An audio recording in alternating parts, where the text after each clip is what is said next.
Hey everybody, welcome back to the Carry and Cut YouTube channel. And if you're new here, we sure do appreciate you stopping by and watching. Don't forget to like and subscribe and leave a comment down below. I try to answer everybody's questions and comments, and I really do appreciate you guys leaving those down there. It is awesome to read through them and interact with you guys, so we sure do appreciate that. Don't forget to check out our Instagram at carryandcut and our Patreon at carryandcut also. If you guys like to support the channel, we would really appreciate it. All the proceeds from the Patreon are going to go directly back into the channel to buy new knives, new equipment to make the quality better, and hopefully the content better for you also. And don't forget to stick around at the end of the video. We're going to have some things about our giveaway, 500 subscriber giveaway knife. So make sure you stay tuned for that. And today we're going to be going over the CJRB Pyrite Alt. So this is it's kind of I guess you could call it a Warncliffe style sheep's foot kind of esque blade to it. So this is definitely a really cool EDC budget knife, if you will. I want to give a big shout out to Steven for sending this knife in to us. Videos like this are made possible from him. This is really nice of him to send these in for us. So we got a whole slew of knives in from his collection that we're going to be going over here in the next week or so. Really getting a feel for it. Really wanted to take this knife apart also and see how the button lock mechanism works on there. Definitely some kind of, most of these button locks are plunge locks nowadays, so it's definitely pretty cool. I know some people are having some quality issues with the lockup on these and the actual lock strength. So this one seems to be pretty nice. There's no play in the blade, there's no lock rock, nothing crazy like that.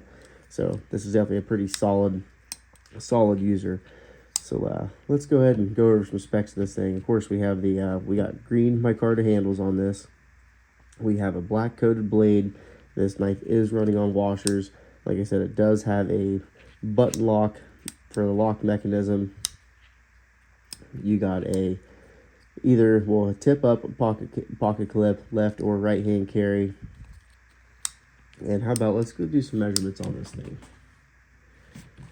We are looking at, let's get you guys in the frame a little better there.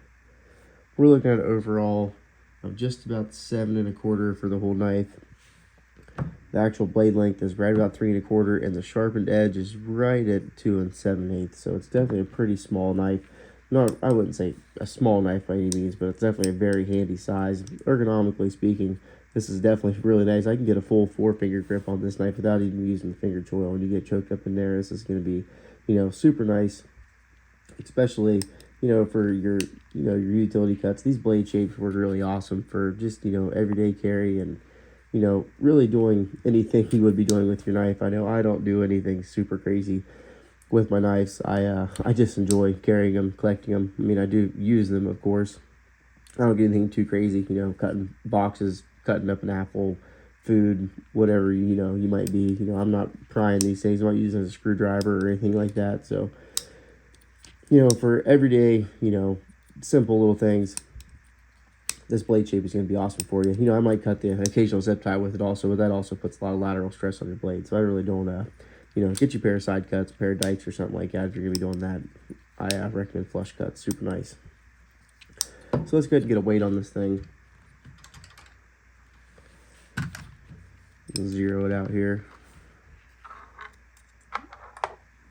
All right, so we're looking at 2.6 ounces, and that's pretty good for having a 3-inch blade there. That is definitely coming right in on it. Really nice on that ounce per inch kind of thing, if you will. So of course we got steel liners in there, and they're definitely got some heavy milling going on. I don't know if you guys can see down in there, not very well at least. But there's definitely a whole lot of internal milling going on these liners, and that really does, help the weight come down on it. It's got a steel folded over deep carry clip. And of course, you got your lanyard tool on there. Steven really does like these, likes these lanyards and these little beads on there. Like I said, I showed this in an earlier video. I really do like these atomic bomb beads. These are pretty sweet.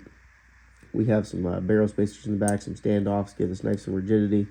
And it really doesn't have there's a little bit of flex going on there, but nothing crazy. Nothing that I would, you can't even tell when you're squeezing down on the knife.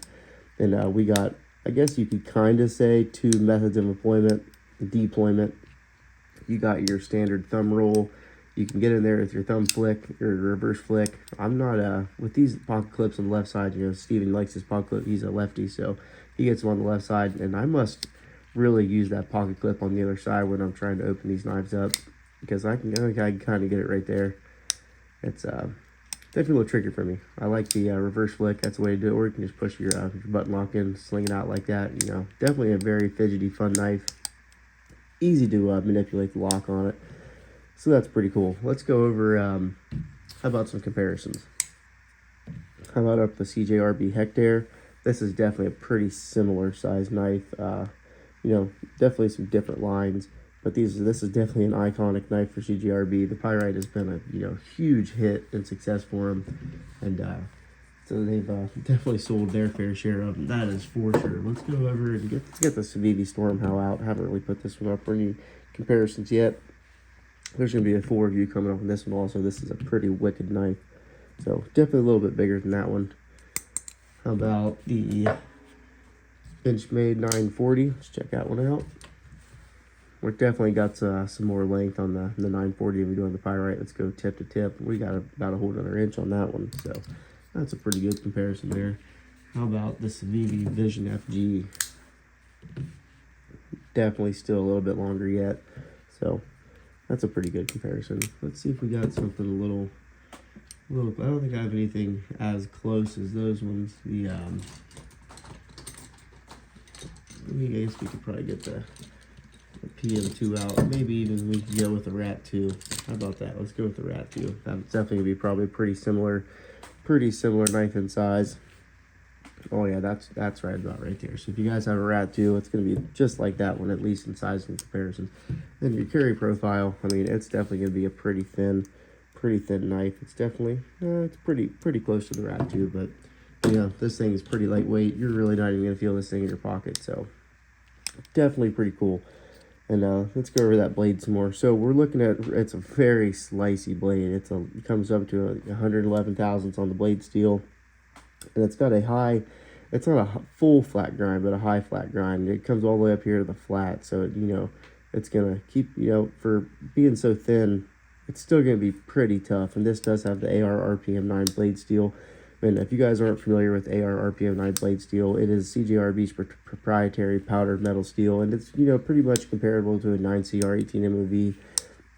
And it's a really good, you know, that 9CR. I don't have any problems with that knife steel on a budget knife, and it's gonna be right in there with that one. So you're gonna have, you know, pretty good edge retention, decent toughness, and you know, pretty decent quality stainlessness, I guess you could say. Also for, you know, the entry level where you're at, you know, you really, you know, these are around $60, and this one right here, it is available. I will have a link in the description.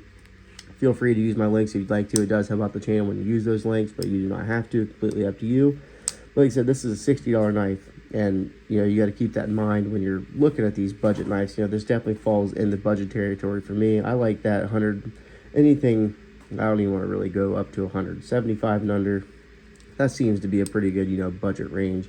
You know, you get going into your Civivis, and I think this one is $94 on Amazon. So it's still, I mean, this is still definitely a budget-oriented knife. So I might have to bump that up to 100. You know, some people don't like shelling out $100 on pocket knives, and I totally agree with that. You know, you know, times are definitely tough nowadays. You know, a lot of people don't have a whole bunch of extra money to go blowing on pocket knives. So I definitely understand that. Then, you know, us knife nerds in this the pocket knife genre, you can spend some seriously crazy money on pocket knives. So, and before I got into it, I would never fathom you could buy a pocket knife for $5,000 or $10,000 or whatever it is. Some of them crazy customs, it really is crazy.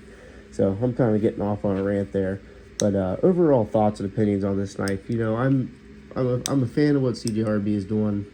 I really just don't know. I would have rather had a flipper on this knife, honestly, or even thumb studs. These thumb holes are just, for some reason, maybe I just have fat fingers or something like that, which I know I do, but I can get the reverse flick on it pretty good. But the thumb flick, even when you get back into the CJRB Hectare, I do not understand why in the world why even put the darn, if you're not going to get the blade hole, finger hole above the scale, why even put this, you know, little cutout right there? It's not even, you know, if you're looking at going there, what is that going to do for you?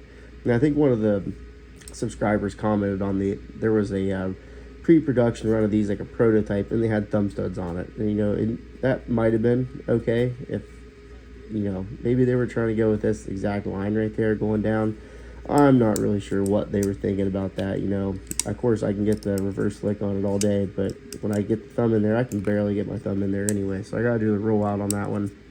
So that is my #1 gripe for these CJRB knives. I don't know if I've never really handled any of the Artisan cutlery, the more high-end, top-tier knives from these companies. So I can't really, you know, attest too much for that. But this does seem like a very, you know, useful knife. I would say, like, yeah, this would be sweet to have at work. I can definitely tell you that.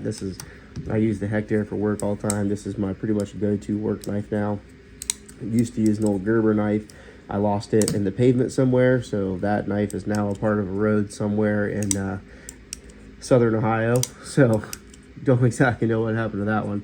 And then I was using a Gonzo after that, so then I upped it to the CJRB Hector. I think this was under $50 also. So definitely solid, affordable knives. You know, this would be really good to give somebody for, you know, one of their first knives if they're trying to get into collecting. That'd be a really good entry-level knife to give somebody, or just for yourself if you want to have something else to collect and carry. You know, especially this blade shape. You know, I went back to being how useful it is and utilitarian, but the ease of maintenance and sharpening on these is going to be, you know, tremendous. These really do like these sheep's foot, Warncliffe style blades. You know, there isn't a whole bunch of crazy angles or anything like that, so it's just going to be really nice. You know, I guess you could say a pleasure to sharpen. Some people don't like sharpening knives. I love it. I find it to be pretty peaceful. You know, it's pretty relaxing, kind of like a de-stressor, if you will. So I know my wife sure does hate the sound of it when I'm running the blade on that diamond stone, though. It really does make her hair stand up. So other than that, really do appreciate you guys staying and watching. Really appreciate all the support you guys have been giving us lately. And, you know, give a huge shout out to Steven for sending these knives in for us to review. Really does mean a lot. Helps us out a whole bunch here at the channel, and really just, you know, it gives more variety for you guys to watch. So really hoping you're enjoying the content too. And our 500 subscriber giveaway knife is the Civivi Practice Button Lock. I know you guys have seen this. At the filming of this, I think we're at 414 subscribers still. So hopefully we came up a little bit. This exact video is going to be pre-recorded, so I'm trying to knock these out. I want to get these knives back to Steven as fast as we can. I really don't want to hold all of his knives hostage for any longer than I have to. So I'm trying to get these videos busted out for you guys. I'm trying to carry these as much as I can. So yeah, 500 subscribers. Tell your friends, tell your family, go ahead and subscribe to the Carry and Cut YouTube channel if you want some good quality knife reviews, knife sharpening. I'm even into, you know, making knives, disassembling knives, and all that kind of fun stuff. So hopefully a couple of the other knives that he sent us don't have lanyards. I really don't want to take these apart and mess with any of his stuff. So the knives that don't have lanyards, we're going to go ahead and do full disassemblies on them, and you know, really see what's going on in the works with those. So I really do appreciate it, guys. Thanks for watching, and have a good one. Till next time.